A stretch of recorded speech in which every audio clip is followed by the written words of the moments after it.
আসসালামু আলাইকুম ওরহমতুল্লাহি ওবারাকাতুহু। আউযু বিল্লাহি মিনাশ শাইতানির রাজিম। বিসমিল্লাহির রহমানির রহিম।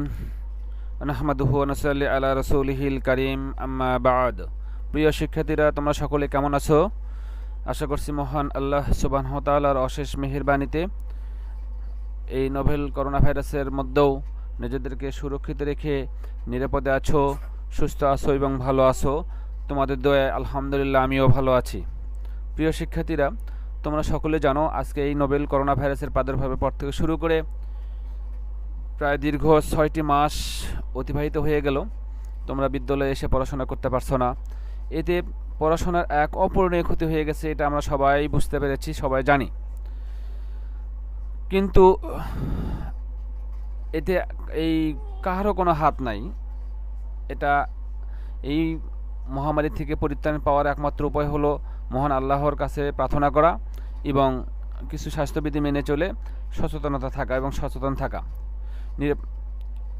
দেখো, তোমাদের এই যে পড়াশোনার এক বিশাল গ্যাপ তৈরি হয়ে গেল, একটা ক্ষতি হয়ে গেল, এই ক্ষতিটাকে সামান্য হলো পুষিয়ে নিতে Bogura OMC public school and কলেজের মাননীয় অধ্যক্ষ তোমাদের জন্য এক অনলাইন শিক্ষা কার্যক্রমের ব্যবস্থা গ্রহণ করেছেন।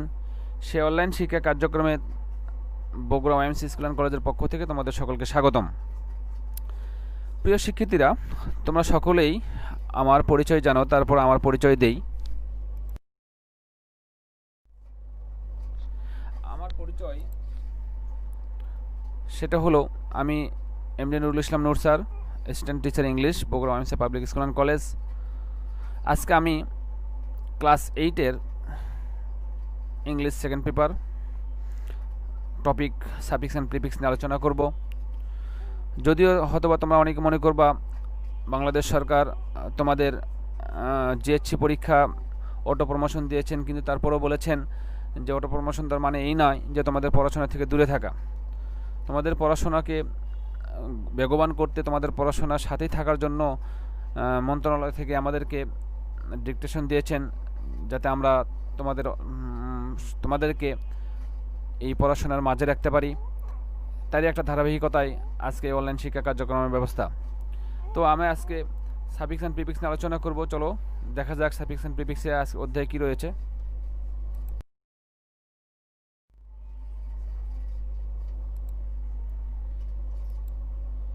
তো আজকের অ্যানাউন্সমেন্ট আমরা জানি যে today's lesson is suffix and prefix. তো আজকে আমরা কী নিয়ে আলোচনা করব? সাফিক্স অ্যান্ড প্রিফিক্স নিয়ে আলোচনা করব।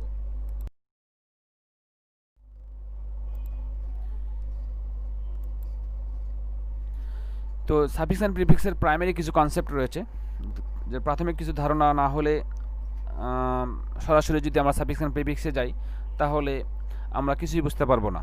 ইংরেজিতে সাধারণত 8 প্রকার পার্টস অফ স্পিচ রয়েছে। এর মধ্যে 4টি, যেমন নাউন, ভার্ব, অ্যাডজেক্টিভ, অ্যাডভার্ব, এদেরকে রুট বা বেস ওয়ার্ড বলা হয়। এবং বাকি 4টি, যেমন প্রোনাউন, প্রিপোজিশন, কনজাংশন, ইন্টারজেকশন, এদেরকে সাবসিডিয়ারি ওয়ার্ড বলা হয়। রুট বা বেস ওয়ার্ড পরিবর্তনশীল, কিন্তু সাবসিডিয়ারি ওয়ার্ড কোনো পরিবর্তন করা যায় না।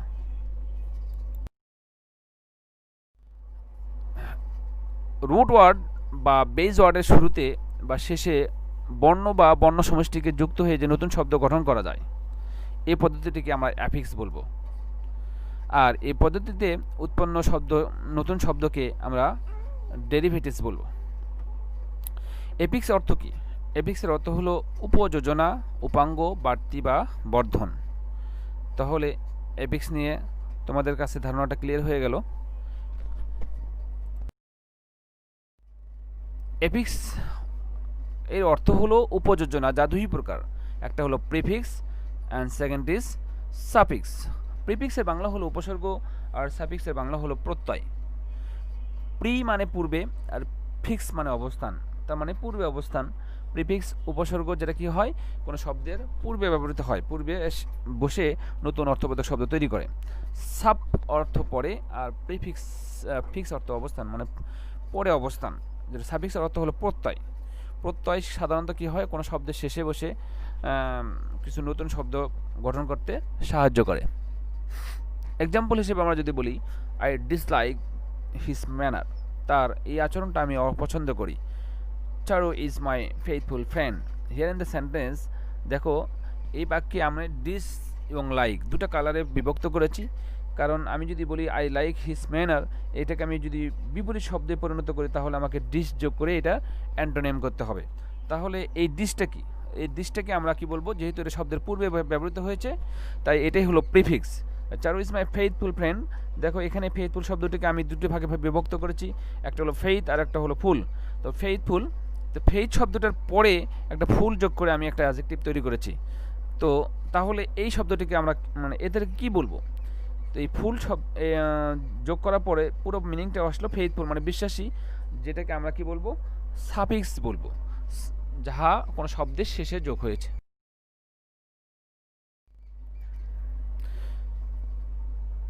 নোট, একটা নোট তোমরা দেখো, ইংরেজিতে শব্দ ভাণ্ডারে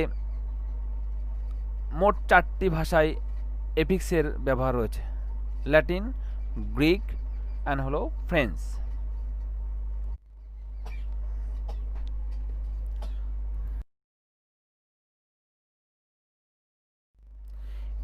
এতক্ষণ আমরা সাফিক্স নিয়ে আলোচনা করলাম, সাফিক্স এবং প্রিফিক্স। তো আজকে প্রথমে আমরা কি করব, প্রিফিক্স নিয়ে আলোচনা করব। প্রিফিক্সের বিষয় বিস্তারিত আলোচনা করব। দেখো ইংলিশ প্রিফিক্সে কি বলা হয়েছে, সাধারণত আমরা এ নাম্বার দিয়েছি। সেন্স, সেন্সে কি বলা হয়েছে? সেন্স, এ ফর সেন্স, এতে ফর সেন্স। দেখো abet, abroad, ashore, ajar, asleep, arise, awake, alight. তারপরে ফর সেন্স, সেন্স দিয়েছি আমি থ্রুলি, ফর বিয়ার, ফর দিয়ে যদি বলা হয় তাহলে কি হবে? Forbear, forgive. এবার যদি ইন দিয়ে যোগ করে দেই তাহলে ইনকাম, ইনল্যান্ড, ইনলে। এবার যদি কোনো শব্দের শুরুতে আমরা মিস যোগ করি তাহলে মিসলিড, মিসজাজ। এটা কি করা হয়? রং আর রংলি যেটাকে ব্যবহার করা হয়। এবারে যদি ওভার ইউজ করি তাহলে অ্যাভাব, যেটার অর্থ আসবে অ্যাভাব অথবা বিয়ন্ড। ওভার অর্থ হলো অনেক উপরে, বা বিয়ন্ড মানে সারা। তো ওভারফ্লো মানে উপর দিয়ে প্রবাহিত হয়ে যাচ্ছে, ওভার চ্যাস, ওভার ডেট। এবার যদি টু ইউজ করি তাহলে টুডে, টুমোরো, টু নাইট। সাধারণত নাইট এবং মোরো এবং ডে এর পূর্বে আমরা টু ইউজ করে এটা দিস অর্থে ব্যবহার করতে পারি। এবার আন যদি যোগ করা হয় তাহলে নট অর্থে ব্যবহৃত হয়, আনট্রু মানে এটাকে ট্রু নয়, আনকাইন্ড, আনহোলি। এবার যদি ইউএন আবার যোগ করি, to reserve, reverse and action, untie, undo, unfold মানে উন্মুক্ত করা। উইথ যদি ব্যবহার করা হয় এগনেস্ট অর্থে তাহলে উইথড্র মানে উত্তোলন করা, উইথ হোল্ড মানে প্রতিরোধ করা। এই অর্থে আমরা কি করে থাকি? সাধারণত প্রিফিক্স যোগ করতে পারি। ল্যাটিন ওয়ার্ডে প্রিফিক্সটা কি? AD, AC, OF, AG, A all, L, AP, AR, AS, AT, A সাধারণত সেন্স অর্থে ব্যবহৃত হয়, অনেক সময় টু অর্থে ব্যবহৃত হয় কোনো দিকে। Adjoin, accord, effect, aggrieve, allies, announce, appoint, arrest, assign, অ্যাটাস্ট।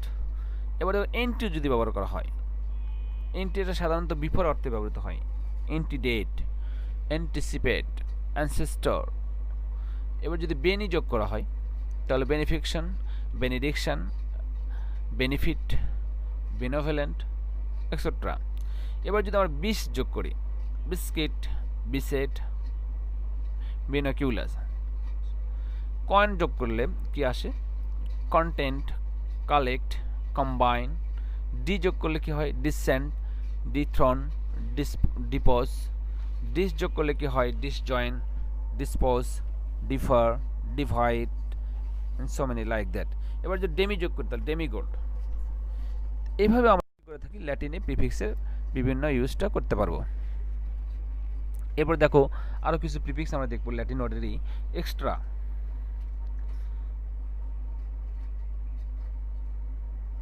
Extra কি অর্থে ব্যবহৃত হয়েছে?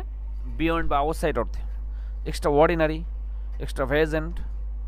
এরপরে দেখো ইন অর্থে যদি ইনটাকে যদি ব্যবহার করে থাকি, ইনভেইট, ইলাস্ট্রেট, ইমার্স, ইরিগেট, ইনেক্ট, এমব্রেস। এবার যদি ইন ইউজ করা হয়, ইনসিকিউর, ইলিগ্যাল, ইমপ্রুডেন্ট, যদি মেল যোগ করা হয় তাহলে মাল অর্থে ব্যবহৃত হবে ইল বা ব্যাডলি অর্থাৎ ম্যাল মেলোভেলেন্ট, ম্যাল কন্টেন্ট, ম্যাল নিউট্রিশন এক্সেট্রা। নন ইউজ করে যদি তাহলে নট অর্থে ব্যবহৃত হবে ননসেন্স, নন স্টপ। এবার যদি হলো পোস্ট ইউজ করা হয় তাহলে postscript, postdate, postpone. Semi অর্থে যদি ব্যবহার করা হয়, সেমিটা সাধারণত হাফ অর্থে ব্যবহৃত হয়, semi circle, semi clone, semi double. এবার যদি সাব ইউজ করা হয় তাহলে সাধারণত এগুলো কি অর্থে ব্যবহৃত হবে, যেমন সাবডিউ, সাকসিড, সাফার, সাজেস্ট, এগুলো আন্ডার অর্থে ব্যবহৃত হবে। সুপার, সুপারটা সাধারণত অ্যাভাব অর্থে ব্যবহৃত হয়, সুপার ফাইন, সুপারসনিক, সুপারম্যান। এবার ভাইস যদি ব্যবহার করা হয় তাহলে ইন দ্য প্লেস অফ অর্থে ব্যবহৃত হবে, viceroy, vice president, vice chairman etcetera. এরপরে গ্রিকে কিছু আমরা প্রিফিক্সটা দেখে নিব। গ্রিক্স প্রিফিক্স যেমন অ্যান ইউজ যদি করা হয় তাহলে উইদাউট আর নট অর্থে ব্যবহৃত হবে, যেমন অ্যাথিস্ট, অ্যাপেথি। এরপর আমরা যদি বলা হয় এন্টি যদি যোগ করা হয় তাহলে এগনেস্ট অর্থে বোঝাবে, অ্যান্টিপ্যাথি, অ্যান্টাগনিস্ট, অ্যাগনি। অটো যদি ব্যবহার করা হয় তাহলে অটোক্রাট, অটোবায়োগ্রাফি, অটোগ্রাফি, অটোগ্রাফ। এবার যদি ডাই ইউজ করি তাহলে টয়েস অর্থে ব্যবহৃত হবে, ডাইলামা, ওয়ের ইন ডাইলামা। ডায়া যদি ব্যবহার করা হয় তাহলে ডায়াগোনাল, ডায়ামিটার, ডায়াগ্রাম। এবার যদি হোম ইউজ করে থাকি তাহলে লাইক অর্থে বোঝাবে, হোমোজোনাস মানে একই ধরনের, হোমোনাইম মানে ভিন্ন অর্থবোধক শব্দ। হাইপো যদি ইউজ করা হয় তাহলে হাইপোথিসিস, হাইপোক্রাটিক, ক্রাইট। এবার যদি বলা হয় মোনো যদি ইউজ করা হয় তাহলে সিঙ্গল অর্থে মানে বসবে, মোনোপ্ল্যান, মোনোপলি। প্যারা যদি ব্যবহার করা হয় তাহলে বিসাইড বা by the side of the অর্থে ব্যবহৃত হবে, প্যারালাল, প্যারাডক্স এক্সেট্রা। পেরি যদি ইউজ করি তাহলে রাউন্ড অর্থে বোঝাবে, পিরিয়ড, পেরিমিটার। ফিলো যদি ব্যবহার করা হয় তাহলে ফিলোসফি, ফিলান্থ্রফি। প্রো যদি ব্যবহার করা হয় তাহলে বিফল অর্থে বোঝাবে, যেন প্রফেসি, ভবিষ্যৎবাণী করা, প্রোগ্রাম এক্সেট্রা। এবার যদি সিন ইউজ করা হয় তাহলে synonym, sympathy, syllable, system and so many.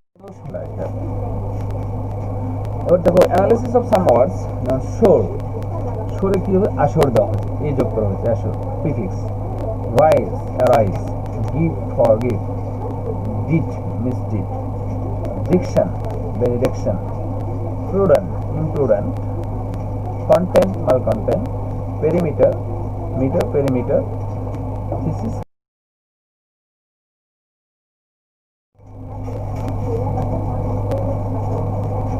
তো এখন আমি তোমাদের এই প্রিফিক্সের উপর কিছু তোমাদের পড়া দিব।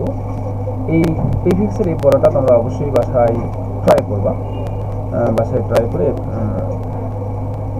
বারবার করে করার চেষ্টা করবা।